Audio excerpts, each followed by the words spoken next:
오늘 우리에게 주시는 말씀은 갈라디아서 5장 1절에서 12절까지 말씀입니다.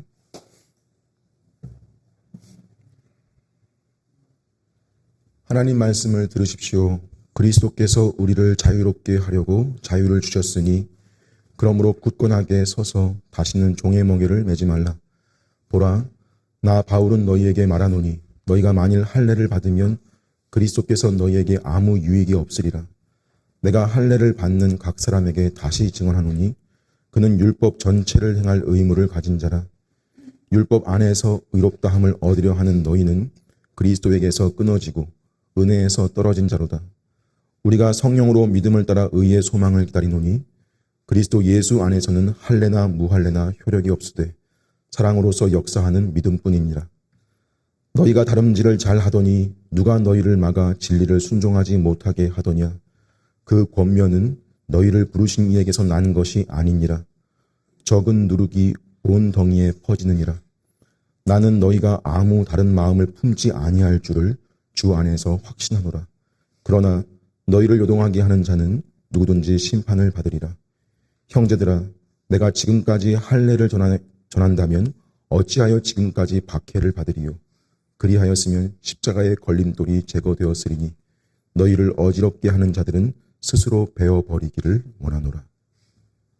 아멘.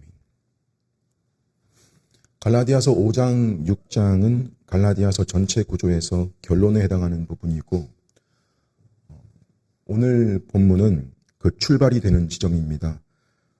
갈라디아서의 그럼 본론에 해당하는 부분은 앞서 봤던 3장, 4장인데 그 특징은 뭐였냐면 바울이 복음의 진리를 치밀한 논증의 방식으로 전개한 것이었습니다. 핵심은 하나님 앞에 의롭다함 얻는 것은 오직 그리스도를 믿음으로 얻는다라는 이신칭의입니다. 계속 강조해도 지나치지 않습니다. 실제로 바울은 갈라디아서 내내 이 교리를 주장해 온 것이고요. 여러분 아시죠? 갈라디아서는 바울이 맨 첫 번째로 쓴 서신입니다. 그 첫 서신에서 복음의 진리와 실천에 있어서 가장 기초요 또 출발과도 같은 이 내용을 다루게 된 것이고 공교롭게도 그 첫 수신자는 이 기초에 실패한 갈라디아 지역에 있는 교회들입니다. 이것만으로도 암시하는 바가 큽니다. 뭐냐면 출발부터 잘못된 교회 또는 출발부터 잘못된 성도라 불리우는 경우가 많으며 앞으로 이 땅 위에 이 문제가 적지 않을 거라는 암시가 되죠. 이 본질적이고 영광스러운 칭의가 너무 쉽게 무시될 거고 너무 쉽게 공격받을 거라는 암시죠. 복음을 모르는 세상에게뿐 아니라 심지어 교회 내에서도 그런 무시와 공격이 일어날 수 있다는 암시죠. 우리 안에서도 가르치는 것과 실천이 다르고 아는 것과 행동이 달라질 수 있다는 연약함을 늘 주의하고 경계하라는 암시이고 뜻이죠. 무엇보다 이 칭의에 신실해라. 이거 너희 교회가 사느냐 죽느냐 서느냐 넘어지느냐 결정되는 자리다. 그만큼 중요한 거다.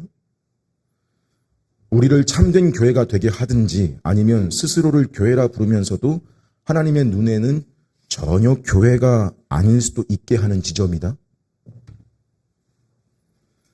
우리는 좋은 게 좋은 거라는 식으로 개인과 교회들을 바라볼 때가 많은데 성경이 하는 말은요, 그렇지가 않은 겁니다. 바울은 갈라디아 교인들이 이 상황을 깨우치기를 원했습니다. 그 과정은 해산의 수고와 같았습니다. 그렇죠? 그들이 처한 유대주의자들로부터 부추김을 받고 있는 그 상황은 공격받고 있는 그 상황은 뭐냐면 그리스도를 전면적으로 부인하는 형태가 아니라 그리스도를 믿는다고 하고 거기에 플러스 율법의 행위, 거죠. 교묘하죠. 즉 복음에 모세 율법을 추가시키는, 더하는, 항상 말씀드려온 것은 율법이 아무리 좋은 거여도 사람이 의롭다함 받는 문제, 쉽게 구원받는 문제에 그리스도에 더해진 조건으로 율법을 등장시키면 그건 복음을 어지럽히는 거고 왜곡시키는 일이 되어버린다. 그걸 가리켜서 우리는 율법주의라 부르죠. 바울은 이 문제, 오직 믿음으로 의롭다함 받는다라는 것을 3장과 4장에서 여러 방식으로 논증해 왔고요. 특히 구약 역사를 인용하면서 했는데 뭐였냐면 그게 본래부터 하나님의 구원 계획이었다는 것을 논증한 거였습니다. 그래서 이 구속 역사의 성취에 해당하는 신약의 신자들을 가리켜 상속자, 자녀라고 부르면서 그렇게 불리우는 결정적인 근거로 뭐를 바울이 말했던 거냐면 아들을 보내주신 아버지께서 그 아들뿐 아니라 그들 속에 양자의 영을 보내셨다는 사실입니다. 삼위 하나님의 세 번째 위격이신 성령께서 그들 안에 거하러 오셨다라고 하면서 마지막에 확실하게 선언한 게 뭐냐면 그 본론 부분에서 갈라디아 교인들아 너희가 그러한 신분인 거고 그러면 우리가 더 이상 종의 자녀가 아니라 자유자의 자녀다. 이거였죠. 본론의 내용을 마쳤던 겁니다. 그렇게 4장 31절이죠. 이 마침 역시 아주 의미심장합니다. 이 양자의 영이라고 하는 성령을 받은 자녀들의 주요한 특징을 최종적으로 뭐라고 선언한 것인 거냐면 자유라고 표현하면서 결론을 내린 셈입니다. 그게 자녀로서 받아 누리는 상속, 특권이라는 거고 한마디로 쉽게 지금까지 말해온 칭의의 결론은 자유라는 겁니다. 칭의의 결론은 자유. 자, 물론 우리가 배워서 알기로 칭의의 완전한 결론은 영화. 마지막에 우리가 영화롭게 된다는 겁니다. 근데 그 앞에 자유와 영화가 다른 게 아니라 그 영화의 상태에서 우리는 완전한 자유를 누리게 되는 것이죠. 지금 우리 일상에서 사용되는 자유라는 말과 개념은 완전하지 않은 거고요. 그림자 같은 거예요. 왜곡되기도 하고 남용되기도 합니다. 근데 이 땅에서 이 참된 자유를 미리 맛보기를 할 수 있는 현실 과정이 무엇인가 하면 바로 성화입니다. 성화의 과정 중에 있는 신자의 특징이자 특권이 자유인 거고요. 그러니까 이 땅에서부터 그 자유를 아직 미완성이긴 하지만 참된 것으로 미리 누려보라는 게 구원인 거고요.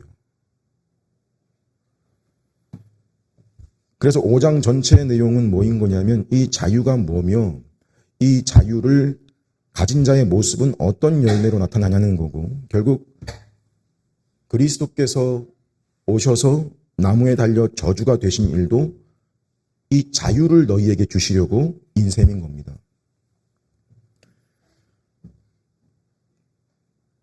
그러니 이 자유를 잃어버리지 않는 것이 이 자유를 놓치지 않고 사는 것이 우리 신앙생활의 관건인 셈이고 결국 우리가 신자로 살면서도 지금 갈라디아 교인들처럼 그리스도를 잃어버리는 것처럼 보이는 주된 양상도 이 자유와 관계된 문제인 겁니다.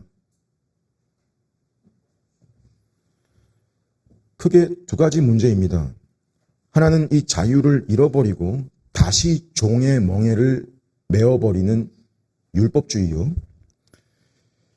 또 하나는 자유를 오해해서 그 경계를 넘어서버리는 자유의 남용, 방종이라는 겁니다. 이걸 율법 폐기, 반율법주의라고 하죠.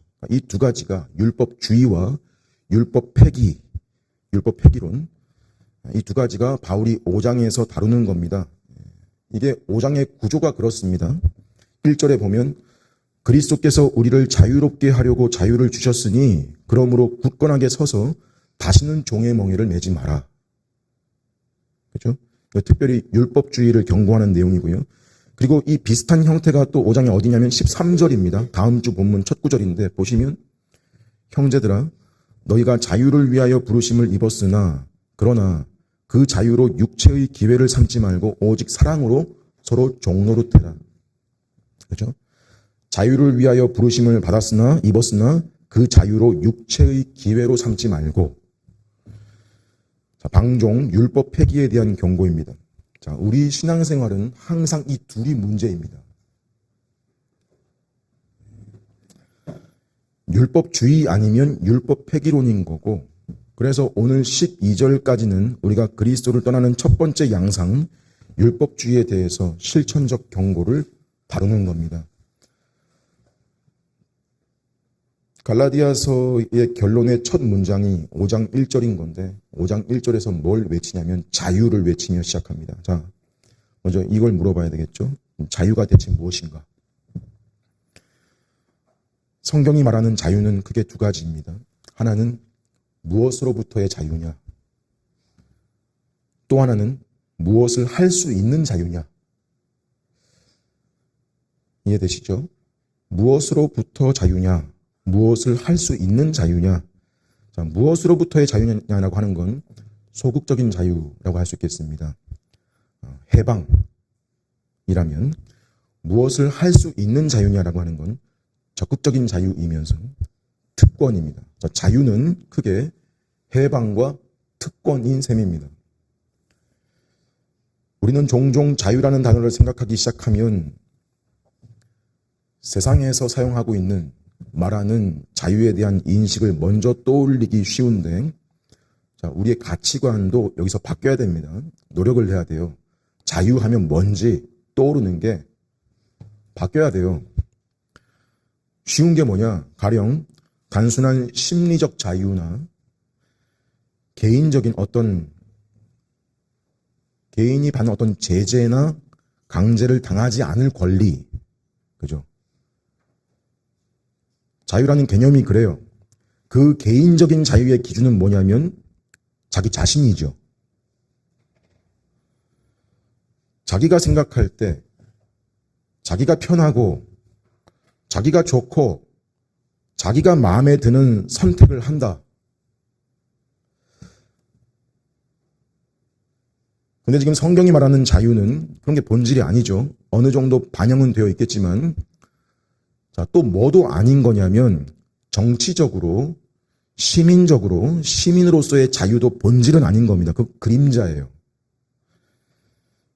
일반 은총으로 참 소중한 영역인데 그 자유의 기준 역시 개인적인 자유의 보장이고요. 그 기준은요, 국가의 법이 기준입니다. 그 법의 책임 안에서 자기가 하고 싶은 건 다 할 수 있는 자유, 보장된 자유.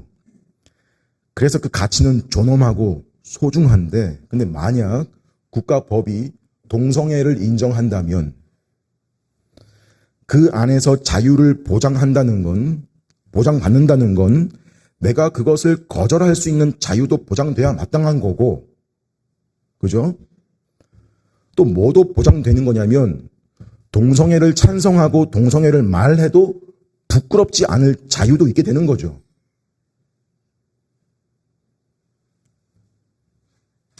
그게 국가의 법이 기준이어서 그래요.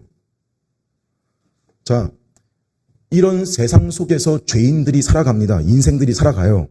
그러다가 한 인생이 복음을 듣고 믿음이 생기고 그리스도와 연합한 신자가 되면 그에게 어떤 일이 발생하냐면 자기 기준이 바뀝니다. 바뀌어 가기 시작하는 거예요. 어떻게 해요?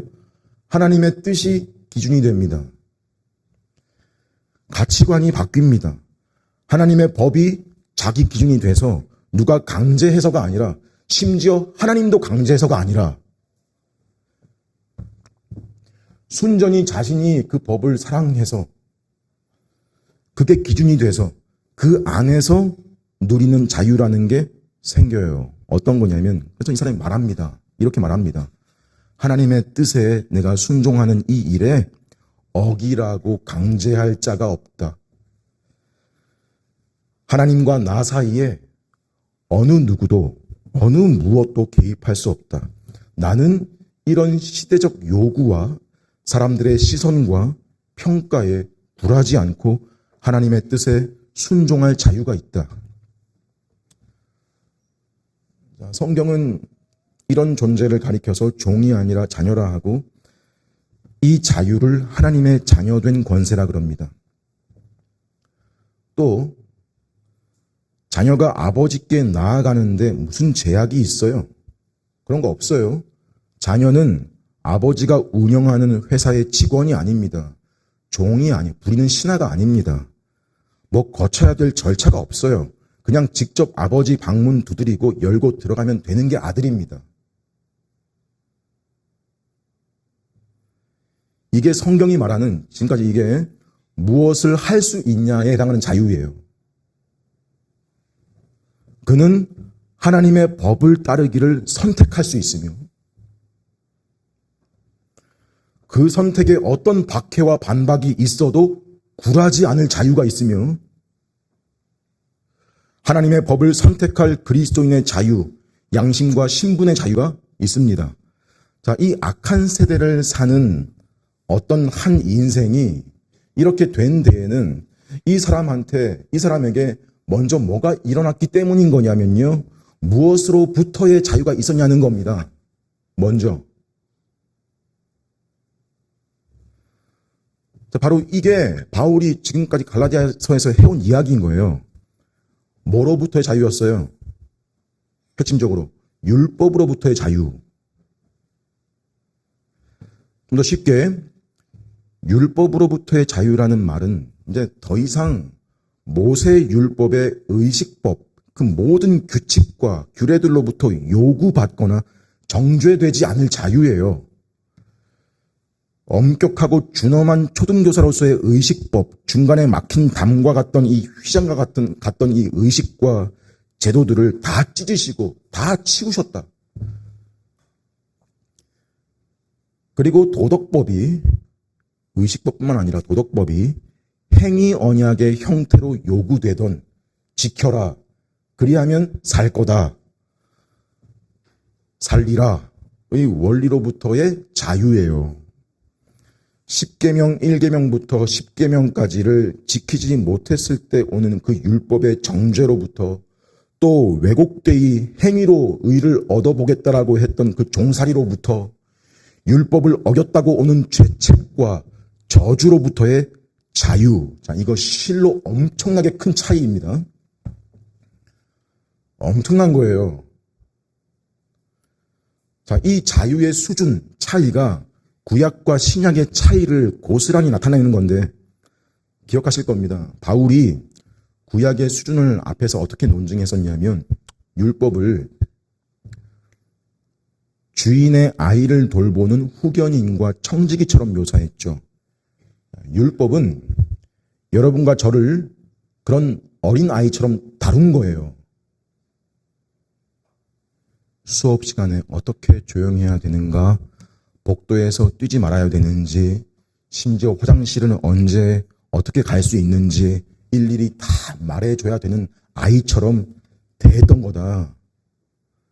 근데 그런 아이에게는 그게 괜찮지만 너희가 이제 20이 되고 30이 되면, 어른이 되면 그게 맞냐? 아이 때는 그걸 지켜야 돼서 지켜야 했다면 이제 신약의 수준은 뭐냐?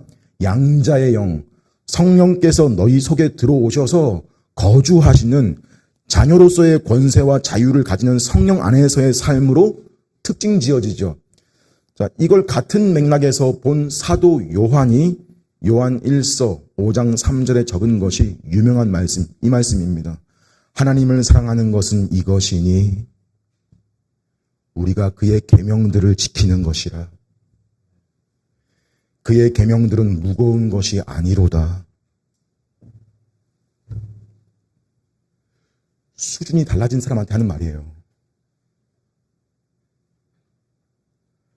이 관점은 우리가 율법 아래의 상태로 보는 것과 반대죠.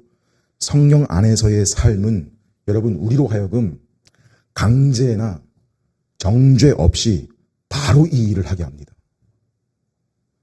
어떤 평가나 사람의 시선이나 인정 없이, 관계 없이 바로 이 일에 가게 합니다. 그래서 어떤 상태예요? 죄책이나 정죄의 두려움 없이, 시선과 평가에 관계없이 자연스럽게 순종할 수 있는 상태, 자유.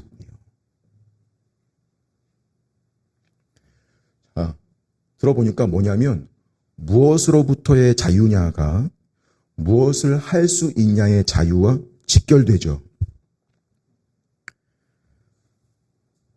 그리스도 안에서 성부께서 여러분의 아버지이십니다. 여러분이 그 아버지의 사랑을 얻어내려고 뭘 할 필요가 없습니다.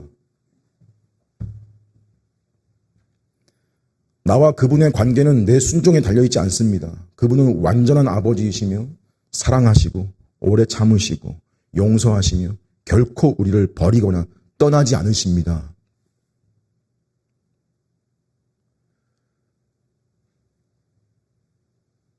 우리의 경험이 이것을 방해합니다. 우리 현실에서 경험하는 부모 자식 간에, 특별히 아버지와의 자녀 사이의 경험은 종종 자주 불완전하죠.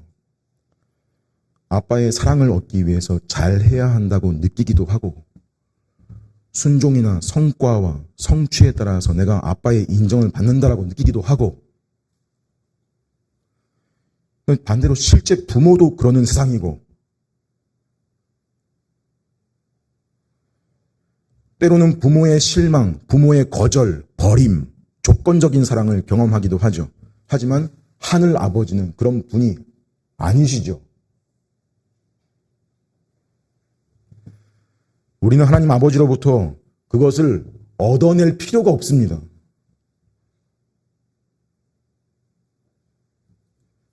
자, 이런 사실 내용들이 바로 너희가 누리고 있는, 누려야 될 상태이며, 이 모든 일의 근거가 뭐인 거냐면 바로 이 자유를 위해, 이 자유를 너희에게 주려고 그리스도께서 나무에 달리사 저주가 되셨다.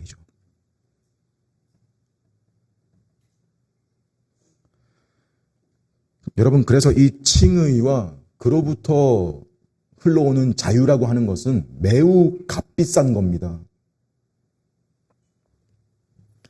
우리에게는 값없는 은혜죠. 우리는 그것을 오직 믿음으로만 받습니다만, 아버지께는 자신의 독생자를 보내서 그 생명을 내어주게 하신 값비싼 일이었습니다.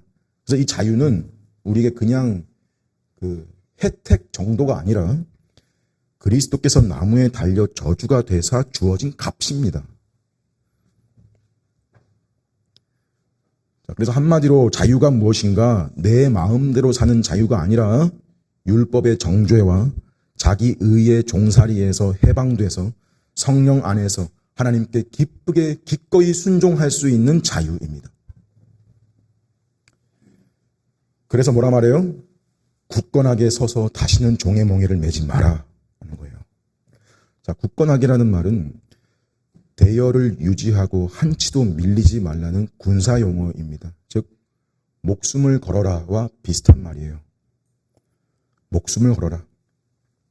그럼 뭐에 목숨을 걸라는 거냐면, 그러니까 이 칭의와 자유에 대해서 목숨 걸어라. 이 믿음으로 말미암아 의롭게 된다는 진리와 여기서 주어진 자유에 대해서. 왜요? 그리스도께서 우리에게 이 자유를 주려고 그랬으니까.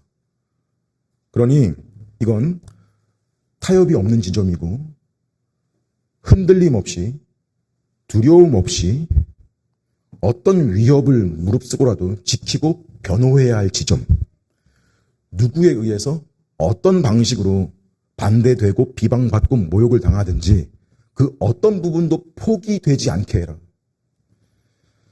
너의 삶의 이 자유의 실천을 유지하려고 해라. 이 자유를 침해하려는 모든 것들을 경계하고 주의해라. 자, 바울이 이렇게까지 경계를 시키는 까닭은 우리 현실과 일상에 공격하는 요소들이 너무 많기 때문이겠죠. 침투에 들어오려고 하는 영향력이 너무 크기 때문이겠죠. 내 마음도 자주 요동합니다. 신앙생활이 사람에게 보이려고 또는 경쟁처럼 될 때가 있습니다. 또 심지어 그걸 교회가 은근히 알면서도 놔두고 부추기는 경우까지 있습니다.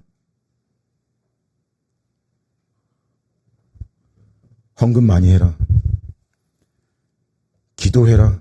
많이 해라. 봉사해라. 라는 요구를 율법처럼 들이밀고 거기에 복을 대입시킵니다. 거기에 복이 있습니다. 근데 그게 진정 어떤 때의 복으로 성립되는 거냐면요. 그 행위의 동기에 감사와 기쁨에 근거한 자원함입니다. 이건 여러분 이런 상태는요. 이미 조건이 아니고 열매고 복인 겁니다. 그게 안 되잖아요. 그게 아니잖아요. 그럼 그건 이미 짐이고 지옥 같은 겁니다. 한 개도 안 즐거워요.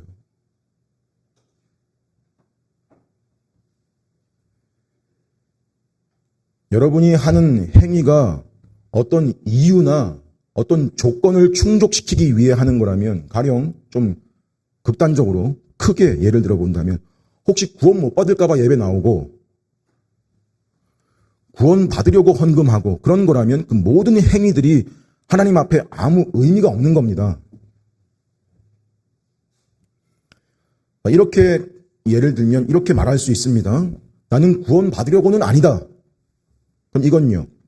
사람들의 시선, 사람들의 평가와 어떤 인정을 위해 하는 거라면 자, 이게 의롭다함 받으려고 하는 행위들입니다.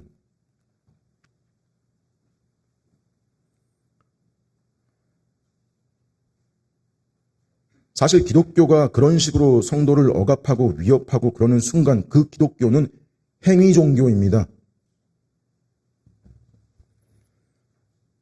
다를 바가 없습니다. 기독교에서 행위를 강조한다면 그건 구원받기 위함이 아니고 구원받은 자로서의 반응일 뿐입니다.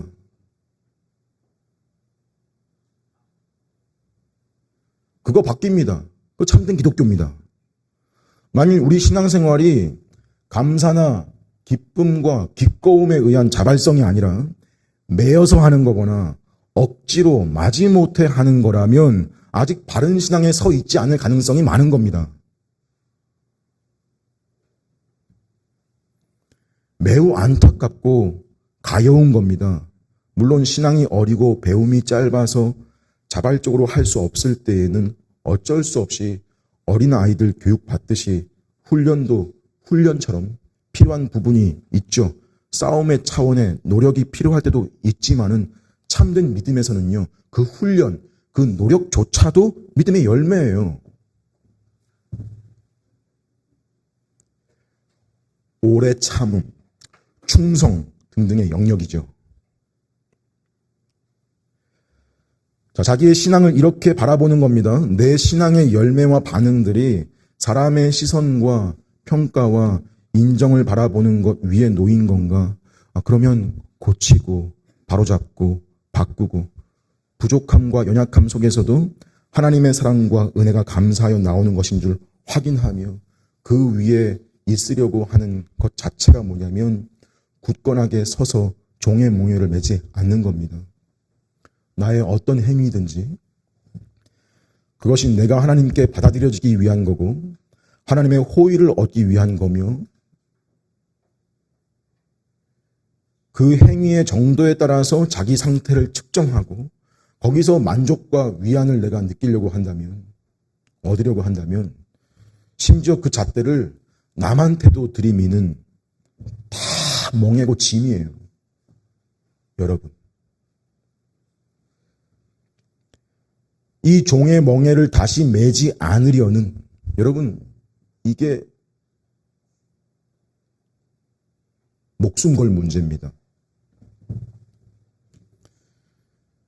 근데 여기에 목숨 잘 걸지 않죠. 주로 목숨 거는 일들은 뭐냐면 내 자존심이에요. 또는 이번 달 수입이에요.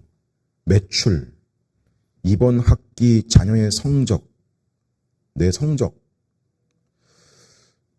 건강, 노후, 삶의 여유 등등 목숨 걸죠. 또는 정치 색깔, 빨강이냐 파랑이냐 목숨 걸죠. 안 중요하다는 게 아니에요. 정말 별로 안 중요한 것도 있어요.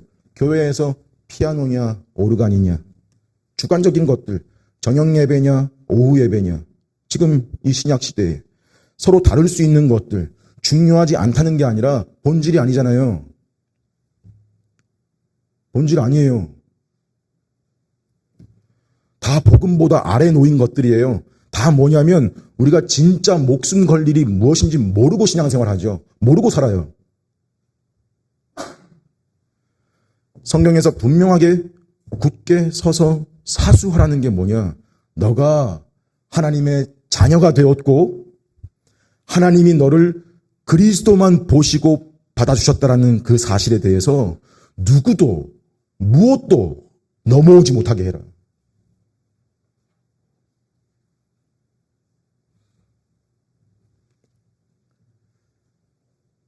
그러니 이어지는 2절에서 6절 말씀이 좀 더 명확해집니다. 뭐라 말해요? 보라라고 주목을 시킨 다음에, 그러니 너희가 만일 할례를 받으면, 그죠? 이런 말이에요. 그게 어떤 의미인 줄 아냐?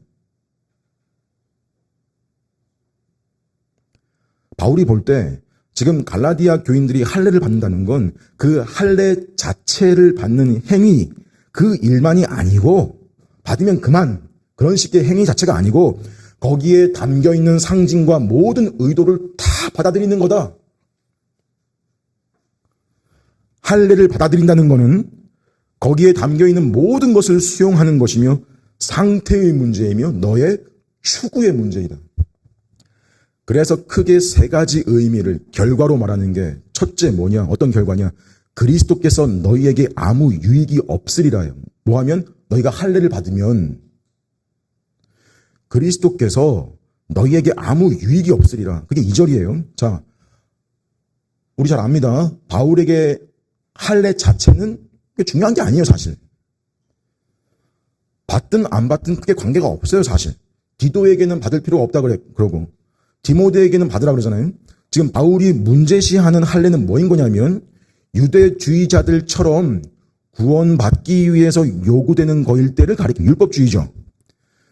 그렇게 되면 그 할례는 그리스도의 희생과 동등해지거나 그것만큼 필요하다라고 말하게 되는 거죠. 즉 믿음과 은혜로 충분하지 않다는 거고, 거기에 율법을 지켜서 종교적 열심을 내야 온전한 구원에 이른다 하는 거니까 그리스도 자체만으로는 너희에게 아무 유익이 없다는 거예요. 자, 너희가 할례를 만일 받으면 또 어떤 결과로 나타나냐? 둘째, 율법 전체를 행할 의무 아래로 들어가는 거다. 3절입니다. 자, 할례 자체는 사람이 충분히 감당할 수 있는 거예요. 난지 8일 된 갓난 남자 아이도 감당했던 거예요. 할 수 있는 거예요. 하지만 뭐는 감당할 수 없냐면 온 율법을 완벽하게 순종해내는 건 누구도 할 수 없는 일입니다. 그죠? 근데 할례가 언약적으로 어떤 의미냐면 내가 율법의 모든 요구에 따라 살겠다는 일종의 서약과도 같은 거예요. 율법의 요구가 애초에 뭐냐면 완벽한 순종입니다. 하나도 빠짐없이 완벽하게 지킬 때에만 의가 되기 때문에 만일 그러지 못하면 하나라도 부분이라도 그러지 못하면 저주받은 자로 선고되죠. 그 입구에 들어가는 행위가 할례입니다. 그러니 하나님께 받아들여지기 위해서 할례를 받는다는 거, 너희 자신을 온 율법에 묶어두는 것이니 이건 결국 또 어떤 결과를 초래하게 되는 거냐면 의롭게 하는 유일한 근거인 그리스도와 그분의 사역과는 너희가 그렇다 할 관계가 없다라는 뜻이 되는 거다. 그게 4절에 그대로 나오죠. 세 번째 결과 4절. 너희가 그리스도에게서 끊어지고 은혜에서 떨어진 자다. 자, 너희가 그리스도에게서 끊어지고 은혜에서 떨어진 자다. 여기 끊어짐이라는 말은 상관이 없다라는 말입니다. 끊어진 이 말의 어감이 마치 이렇게 읽혀지죠. 연결돼 있었는데 연결돼 있다가 끊어진 것처럼 보일 수 있는데 실은 뭘 말하는 거냐면 원래 끊어져 있던 상태, 연결된 적이 없던 상태였다는 걸 드러낼 뿐이라는 뜻이에요.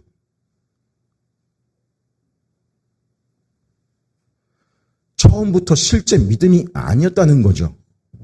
그래서 입으로는 믿는다 할 수 있는데 근데 실제 열매는 뭐인 거예요?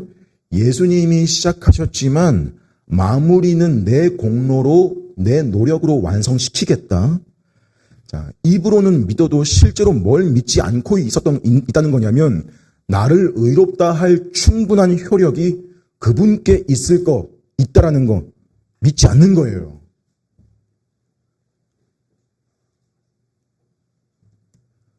또 그 뒤에 있는 표현 은혜에서 떨어진이라는 말도 원래 택자였고 참된 신자였던 사람이 구원을 잃어버리거나 취소되거나 빼앗긴다는 뜻인가? 아니죠. 바울은 지금 그런 뜻으로 하는 말이 아닙니다.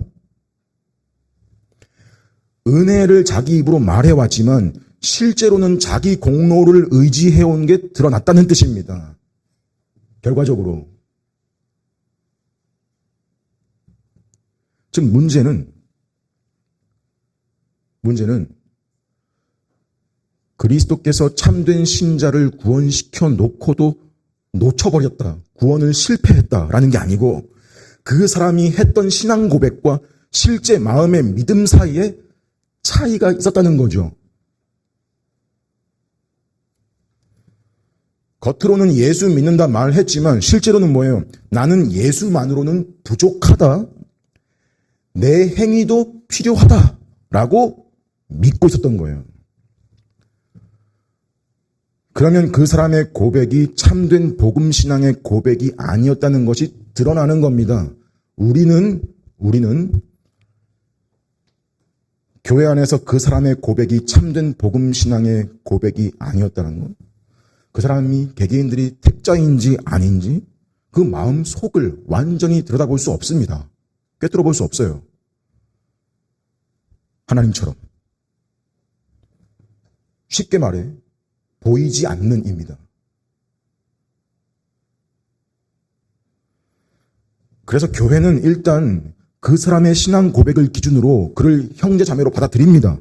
그렇지만 나중에 그 사람이 복음을 부인하거나 행위로 의롭다함을 얻으려는 다른 걸 붙든다면 그때는 그 사람의 고백이 참된 믿음이 아니었을 가능성이 드러나는 것이죠.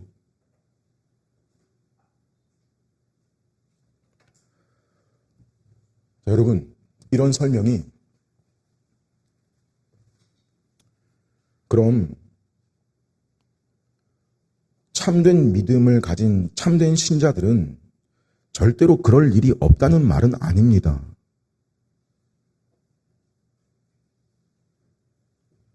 우리가 이런 말씀을 들을 때 우리 마음에 짐이 되는 지점이 뭐냐면 내게도 해당되는 말씀인 것 같은 겁니다. 내가 구원받았고 내게 믿음이 있다고 알고 있는데 근데 한켠에 이런 말씀이 나를 가리키는 것 같을 때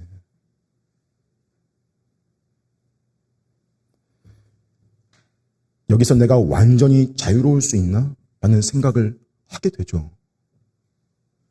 왜냐하면 모든 인류의 자연스러운 성향과 경향이 자기 자신의 행위로 자신을 의롭다 하려는 것이기 때문에 나도 예외가 아니기 때문에 구원받았다, 믿는다 말해도 내게 남아있는 여전한 죄성이 그것을 순식간에 따라갈 수도 있고 그래서 내가 하는 수많은 생각과 말과 행위에서 이렇게 그리스도로 충분하지 않고 그리스도 플러스 무엇 더하려는 자기 의를 붙드는 그런 성향과 생각과 행동들이 나한테서도 드러날 때 그럼 내게도 지금 분명히 일어나고 있는 그 상태는 뭘까? 둘 중 하나인 겁니다. 회개를 동반한 믿음을 가진 자에게 여전히 일어나고 있는 연약함의 문제인 건지 아니면 바울의 지금 표현대로 그리스도에게서 끊어진, 은혜에서 떨어진 자라는 증거인 것인지, 내게 대입시킬 때 나는 어떤 상태인 건가?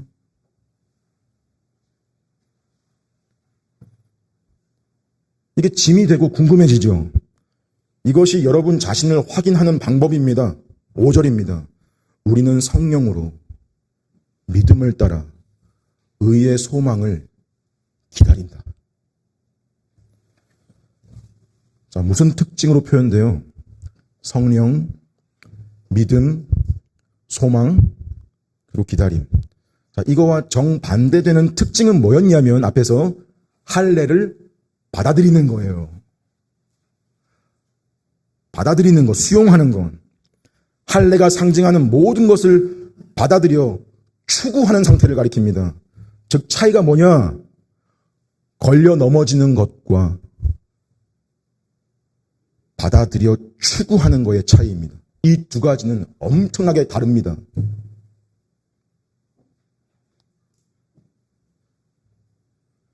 신자는 넘어집니다.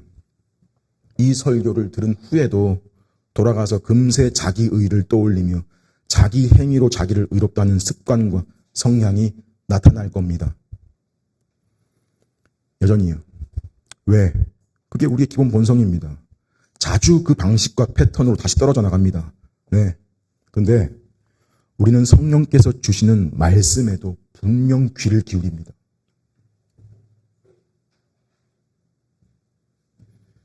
믿음이 외치는 소리를 들을 겁니다. 너의 연약함을 보고 더욱 그리스도를 붙잡으라고. 이 땅에선 자주 실패하고 그러나 너에게 믿음뿐 아니라 회개도 주셨다라는 거 보고 회개하면서 인내하라고. 언제까지? 너를 완전히 의롭다 하실 그 영화의 때를 소망하면서 소망 중에 기다리라고. 이런 말씀의 소리가 없거나 내게 영향을 미치지 않을 때 그 존재는 다른 걸 추구하는 중인 겁니다. 엄청난 차이죠. 차이예요. 어떻게 달라? 구분이 안 될 만큼 비슷하게 보이다가도 들어보면 엄청난 차이예요. 걸려 넘어지는 것과 초등 원리를 받아들여 추구하는 것 달라요.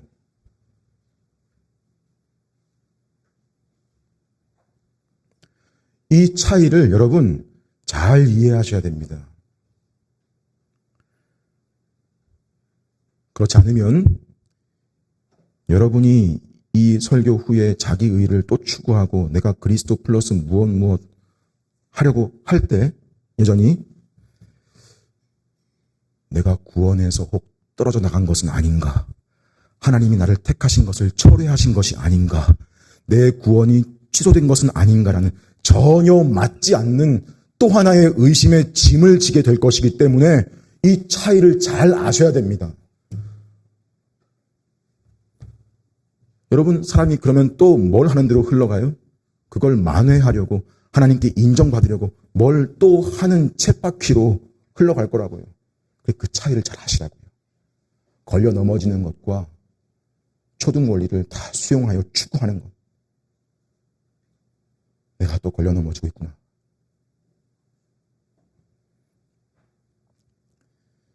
여러분, 그리스도를 믿으십시오.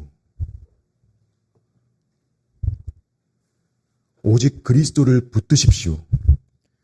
그렇게 하라는 성령의 말씀을 붙드시고 여러분 속에서 믿음이 외치는 소리를 들으시고 내게 그 열매가 있는가를 살피며 회개하고 인내하는 삶을 걸어가십시오. 그분 안에서는 할례냐 무할례냐는 건 아무것도 아닙니다. 문제가 아닙니다. 다시 말해 여러분의 행위, 여러분의 공로, 자격, 가진 조건들, 여러분의 자존심 등등은 그리스도 안에서 아무 효력이 없습니다. 아무것도 아닙니다. 여러분이 교회에 가입하는 일이나 그 교회 안에서 몸을 이루어 칭의, 양자, 성화와 같은 은혜의 복들에 참여하고 누리는 데에 아무런 근거가 될 수 없습니다. 아무런 효력을 주지 못합니다. 아닙니다. 효력은, 근거는 오로지 그리스도께서 행하신 일에 있습니다. 그뿐입니다. 그분의 의를 믿음으로 받는 겁니다. 바울이 그걸 뭐라고 표현한 거예요? 사랑으로 역사하는 믿음뿐이다. 근거는? 자, 이게 우리를 증명한 우리의 상태인 거예요. 자, 사랑으로 역사하는 믿음뿐이다. 이 말을 또, 그런 사랑의 행위가 공로가 돼서 구원받는다는 말이 아니고, 그리스도의 의가 효력을 미친 우리의 특징이 뭐라는 거냐면, 사랑을 동반한 믿음. 사랑을 수반하고 담고 있는 믿음. 믿음이 덩그러니 혼자 죽은 무생물같이 존재하는 게 아니고 살아서 그 믿음이라는 것 안에는 소망과 사랑이 함께 수반돼 담겨 있다. 믿음, 소망, 사랑 그 세 가지는 항상 함께 있을 것인데, 그죠? 그리스도를 사랑, 말씀을 사랑, 교회를 사랑, 그리고 형제를 향한 사랑을 동반한 믿음. 신자가 추구하는 방향, 신자의 추구는 이겁니다. 이 방향이에요. 한마디로 자유와 사랑입니다. 바른 신앙은 무엇을 하더라도 마음에서 우러나와 기꺼이 행합니다. 마지못해 억지로 다른 동기와 이유로 하는 게 아니라 자기가 받은 은혜를 알고 감사해서 기쁘게 기꺼이 하는 게 특징입니다.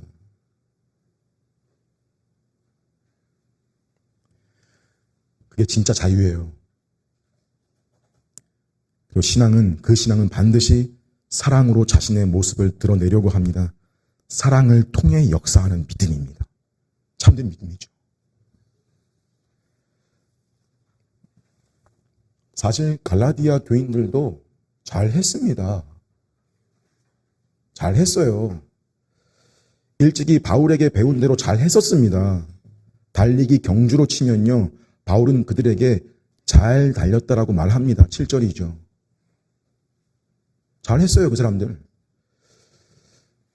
잘 달렸다, 이 말은 그냥 막 잘 뛰었다는 게 아니라 바른 방향으로 잘 달렸다는 겁니다. 근데 그 달리고 있는 중인데 어떤 사람들이 그 달리는 길로 뛰어들어와서는 그 잘 달리고 있는 길에서 벗어나도록 만든 겁니다. 잘 달리고 있는 성도들을 방해하고 잘 달리고 있는 성도들에게 진리의 길이 아닌 다른 길을 가도록 만든 겁니다. 그 행위를 가리켜 바울이 뭐라고 하냐면요, 그 권면은 너희를 부르신 이에게서 난 것이 아니니라. 그리고 뭐라 말해요? 적은 누룩이 온 덩이에 퍼지느니라. 하나님으로부터 나온 것이 아니다. 적은 누룩이 온 덩이에 퍼진다. 자, 유대주의자들의 잘못된 가르침, 영향력이죠. 누룩이라는 게. 그럼 갈라디아 교인들 잘 달리면서도 조심했어야 했죠. 우리도 그렇습니다. 잘 달리다가도 아주 작은 것이라도 반죽 속에 아주 작은 누룩처럼 온 전체에 빠르게 퍼질 수 있고, 누구도 예상하지 못했거나 심지어 의도하지 않았던 훨씬 더 큰 것으로 변질될 수 있기 때문입니다. 자, 바울은 그럼에도 갈라디아 교인들을 향해서 너희가 아무 다른 마음을 품지 아니할 줄을 주 안에서 확신한다고 말합니다. 10절이죠. 이 좀 흐름이 의아하지 않나요? 갑자기 이 확신은 뭔가? 지금까지 갈라디아 교회에 대해서 걱정과 염려와 책망과 경고로 흘러왔는데 갑자기 나는 너희가 아무 다른 마음 품지 아니할 줄을 주 안에서 확신한다.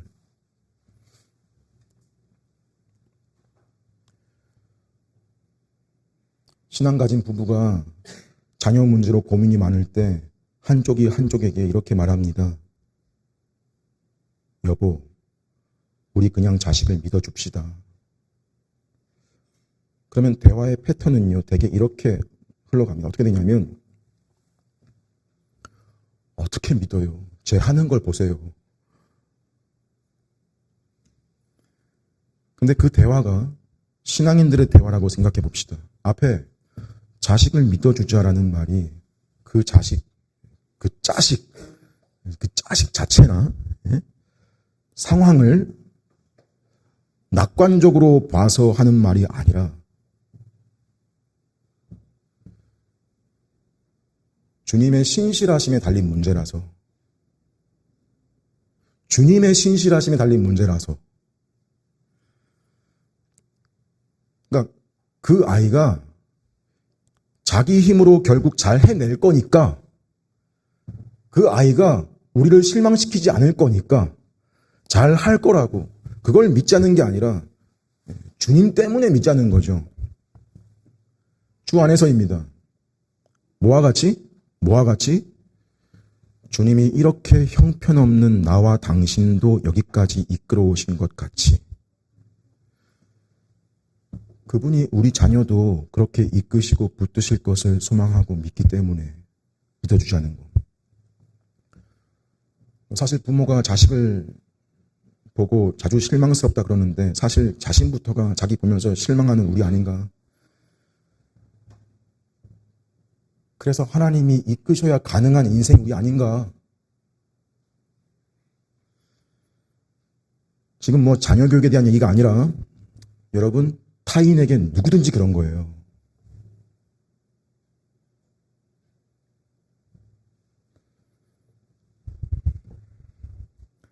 사람은 믿을 대상이 아니고 그 사람에 대해서도 믿을 분은 주님뿐이십니다. 우리가 하는 건 그 사람에 대해서 그 사람을 믿는 게 아니고 그 사람을 이끄시는 주님을 믿는 거지. 아끼고, 우리가 아끼고 사랑하고 권하며 힘을 다해서 붙들어주는 거일 뿐입니다. 그뿐이에요.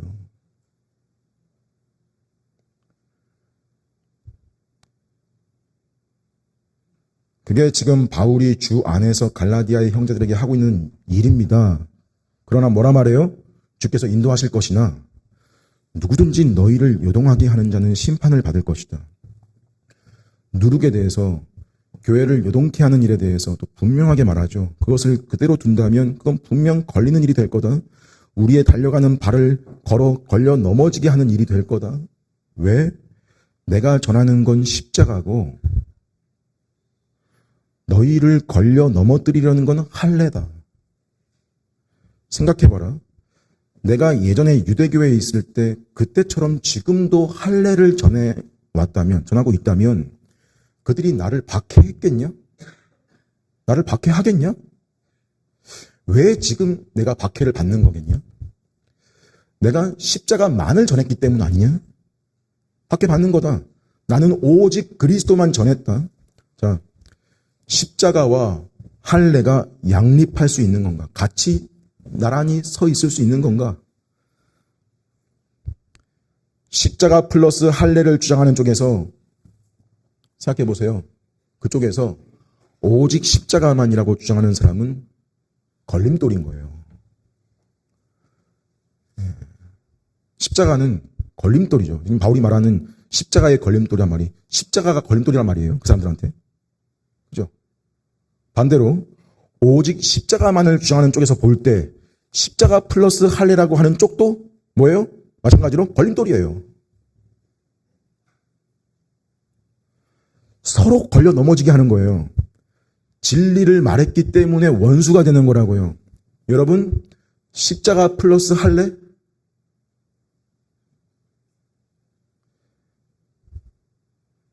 그게 과연 십자가를 인정하는 걸까요?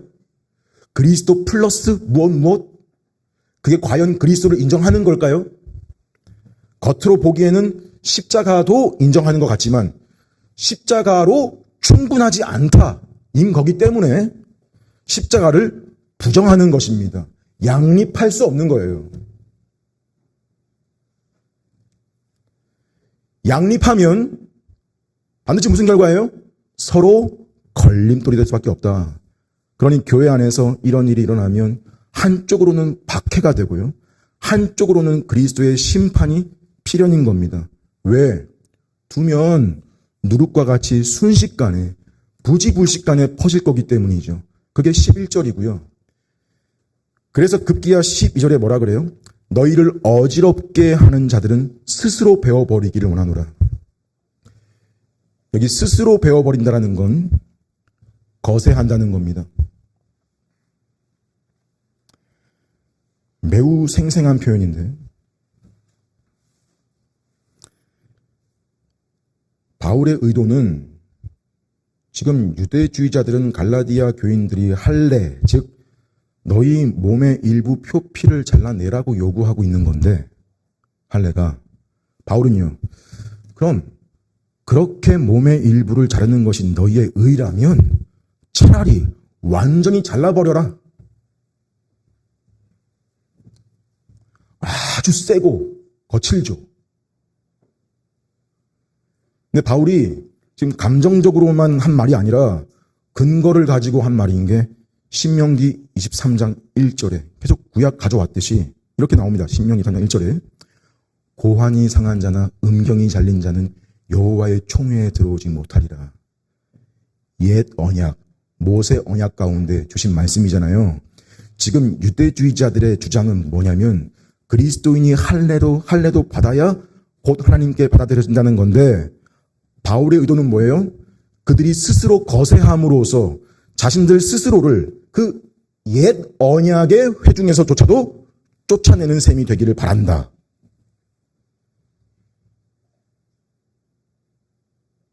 이해되시나요? 역설이죠. 할례를 통해 하나님의 백성임을 확보하려 하지만 오히려 너희가 그 할례를 자랑함은 너희를 하나님의 회중 밖으로 밀어내는 것이 될 거다. 우리 들었습니다. 옛 언약 안에는 두 개의 두 종류의 자녀가 함께 있었다고 그랬어요. 육체를 따라 난 자녀와 약속을 따라 난 자녀가 함께 했습니다. 이스마엘과 이삭, 하갈과 사라, 종의 자녀와 자유 있는 여자의 자녀가 한 언약 안에 섞여 있었습니다. 그러나 새 언약은 그렇지가 않습니다. 새 언약 공동체는 오직 그리스도께 속한 자들, 성령으로 거듭난 자들, 믿음으로 의롭다함 받은 자들로 구성됩니다. 그럼 생각해 보세요, 여러분. 옛 언약의 외적 회중에서조차 제외되는 자가 어떻게 더 영광스럽고 더 실체적인 새 언약의 회중 안에 설 수 있겠습니까?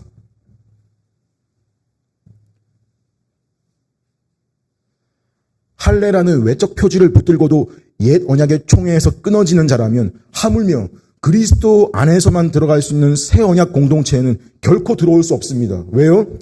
새 언약의 표지는 육체의 절단이 아니라 마음의 할례, 성령의 역사, 그리스도와의 연합입니다. 바울의 의도는 이거죠. 너희가 할례를 구원의 조건으로 삼는 순간 하나님의 백성 안으로 들어가는 것이 아니라 도리어 밖으로 쫓겨나는 거다. 그리스도께 더 가까워지는 게 아니라 그리스도에게서 끊어지는 거다. 새 언약의 회중 안에 머무는 것이 아니라 옛 언약의 회중에서조차도 배제되는 자들과 같은 처지가 되는 것이다. 이게 갈라디아서 결론의 앞부분에서 바울이 하는 말의 요지입니다. 우리가 그리스도를 잃어버리는 주된 방식은 여러분 노골적으로 예수를 부인하는 것만이 아닙니다. 오히려 그리스도를 잃어버리는 대표적인 한 면은 그리스도 플러스 무엇 플러스 율법의 행위, 나의 노력, 나의 공로, 자격과 조건, 자기 기준, 내 자존심. 여러분 다 종의 멍에일 뿐입니다. 무거운 짐입니다. 새 언약의 회중 안에 머무는 것이 아니라 옛 언약의 회중에서조차도 배제되는 것과 같은 처지로 몰아가는 겁니다. 거기에 그러니 굴복하지 마시고 맞서려고 하십시오. 자유를 주셨으니 종의 멍에를 매지 맙시다. 여러분, 우리가 하나님 앞에서 진정 이 종의 멍에로부터 자유롭게 되었을 때, 그럴 때야만이 우리는 서로를 훨씬 더 잘 사랑할 수 있게 되는 겁니다. 왜요? 저는 여러분을 기쁘게 해야 할 이유가 없기 때문입니다. 필요가 없기 때문이에요. 여러분을 기쁘게 해야 할 필요가 없어요, 저한테는. 저는 여러분의 마음에 들려고 목회할 필요가 없기 때문입니다.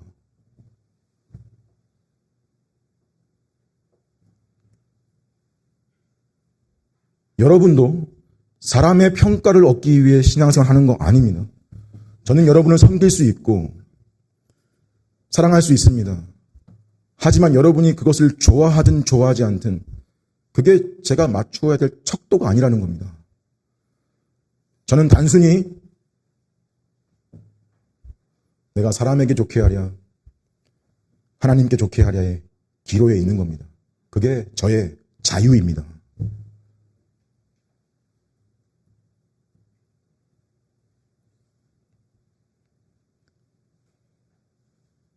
그리고 동일하게 여러분의 자유입니다.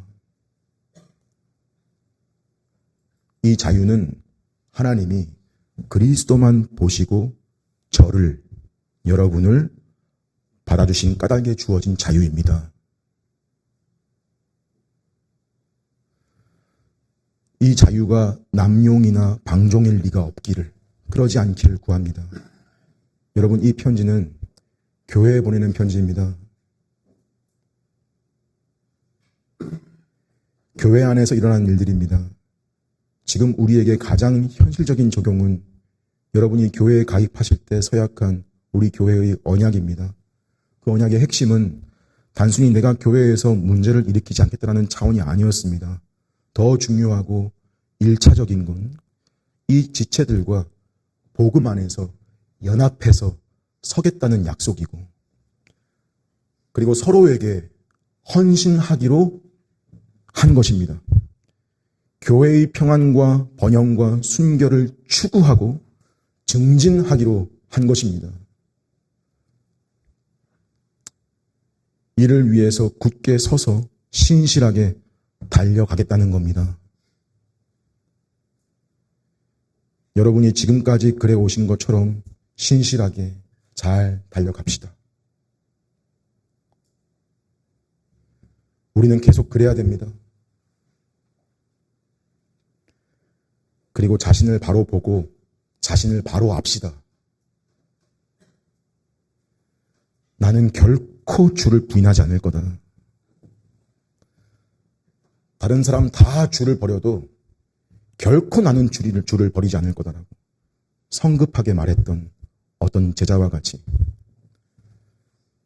근데 그게 다름 아닌 우리의 평소에 아주 일반적인 자의식이라는 거.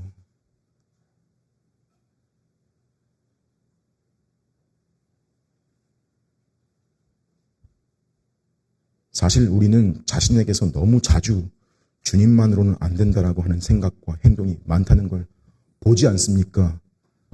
보지 않습니까? 그렇게 주님을 버리고 있지 않습니까? 나는 아닐 거다? 나는 다를 거다? 근데 결국 오늘 말씀이 지적하는 방식으로 죄를 짓죠.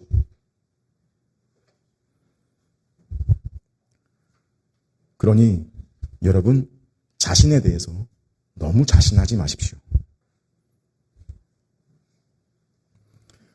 우리에게 그런 일들이 일어납니다. 우리는 깨어 있어야 되고, 그래서 우리 가운데 누룩이 들어오지 않도록 조심해야 됩니다. 참된 신자도 그러한 생각과 행위에 빠질 수가 있습니다. 하지만 그들의 상태는 걸려 넘어지는 연약함입니다.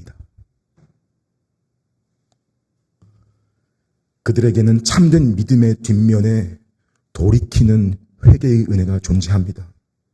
그들의 믿음은 성령 안에서 소망 중에 사랑으로 역사하는 믿음입니다.